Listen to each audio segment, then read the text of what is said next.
Hi Scrappy Peeps! Suzanna here to share with you a layout I created for International Scrapbook Day 2017. We are doing a blog hop and this is the layout that I created to share with you today. I created my own kit and used a digital cut file which I cut just from white American Crafts cardstock, and I used that on top of this piece of watercolored paper from Lawn Fawn. You can see there across the screen the name of the file if you want to look it up in the Silhouette store. I then put a edge on the left-hand side of the page that I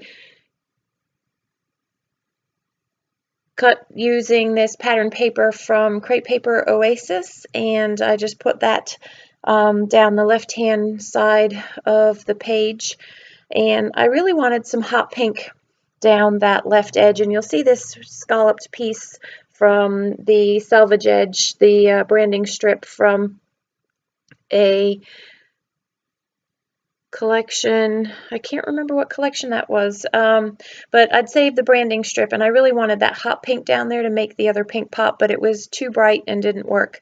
So I had that scrap piece from American Crafts Hazelwood from a Cocoa Daisy kit that I thought went really well because I wanted something more than just that straight boring old strip.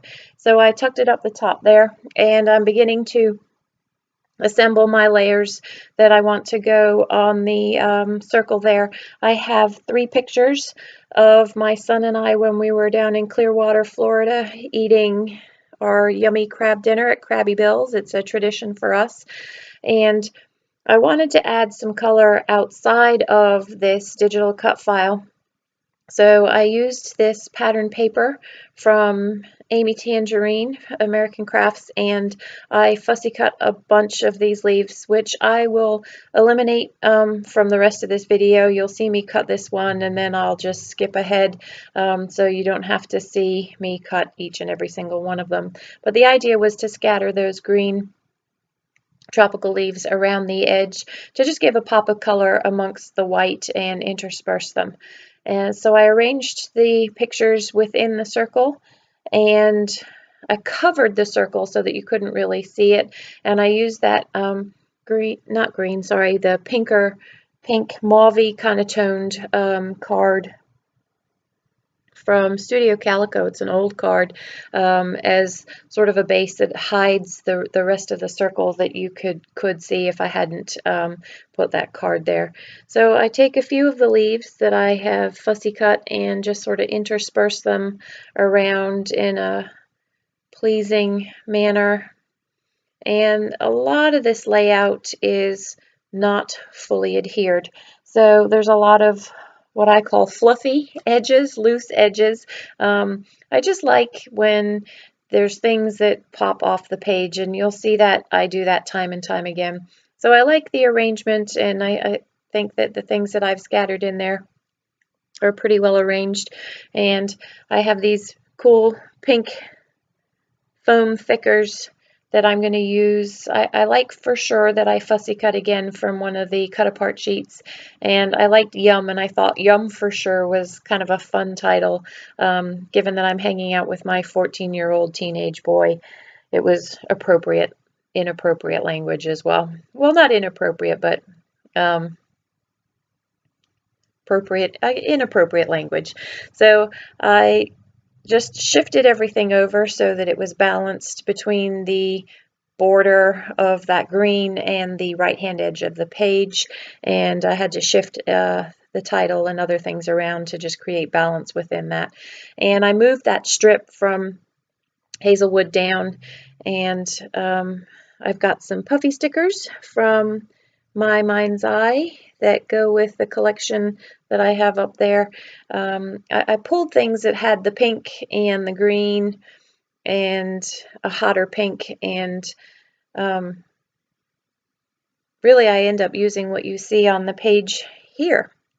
So I adhere this down, and what you don't see is I do go upstairs and I do 2 lines of hot pink on that green piece on the left edge. I told you I wanted some hot pink there, and I got it there just by machine stitching that in there.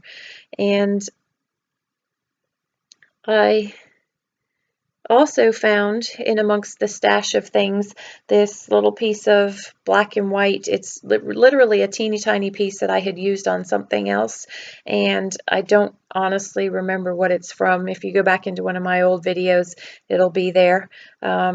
But I just used that for the pop of black to go with the darkness of that picture of the crab up on the roof of Crabby Bill's. I back this banner that has for sure on it with some craft foam. Again, I've got a lot of dimension in this page, and the popped banner just makes it stand out a little bit more and sets it apart from the pictures as it overlaps those pictures.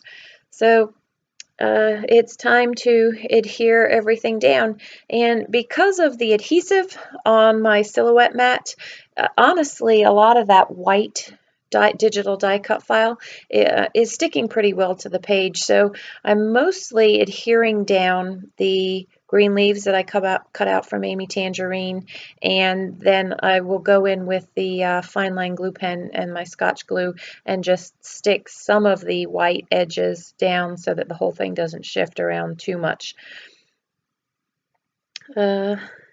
These leaves took an awful lot of time to cut, but I'm really pleased with the way that this turned out and the way that the digital cut file created a frame for these pictures.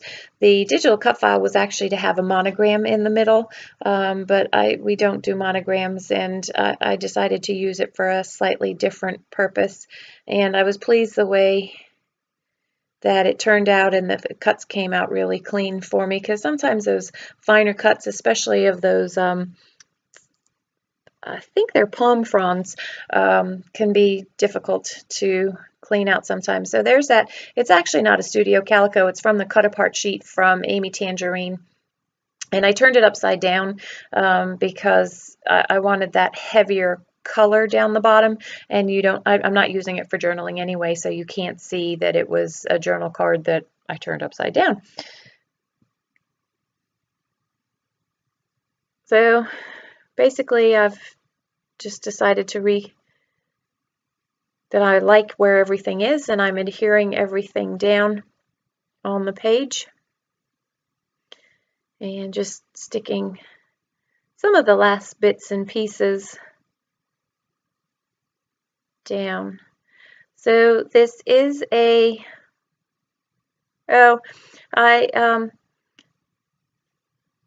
have oodles and poodles of twine, and I like the dangly, because I've got all of these leaves that aren't permanently glued down. I wanted some dangle at the bottom there where I have the frame. I like how the twine draws your eye to the little bit of journaling that I have on the right hand side of that picture. You'll see that in the finished layout, so I just use a little bit of my liquid glue there and adhere that down. So this is a blog hop, and from here you are going on to another scrapper who I will list in the box below. I would love any and all comments that you have, and I do have a giveaway prize. I am going to give away 3 of the new sequence mixes from Spiegel Mom Scraps. So in order to be eligible for that giveaway, please leave a comment, and if you aren't a subscriber, I would love for you to subscribe. I am using some sequence on this layout. It's not all Spiegel Mom Scrap. In fact, only 2 of the 3 pieces are, but I do put some sequence up there in the top left-hand corner instead of some mixed media or mist splatters. I thought that sequence was kind of more fun for a little bit of a shimmery sparkle. So that's going up there, and I shifted around a little bit till I decide where I want. So thanks for joining us on the hop today. I hope you're having a blast on International Scrapbook Day. I love all the comments and subscribers as you hop through. I hope you're having a great day, and here's a couple of close-ups. Thanks for stopping in today.